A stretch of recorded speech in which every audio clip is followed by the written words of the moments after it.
All right, so we've completed this part, and I think we should take a look at what's going on in the next bit. However, there's a lot more going on here because we were left with a few extra bits.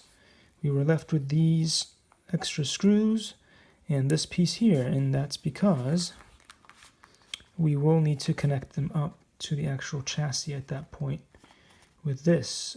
So yeah, there we are. So let's see what the chassis does here. Let's put the chassis in position, and we've got all these pieces,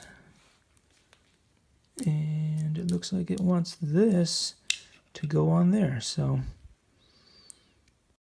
Likey.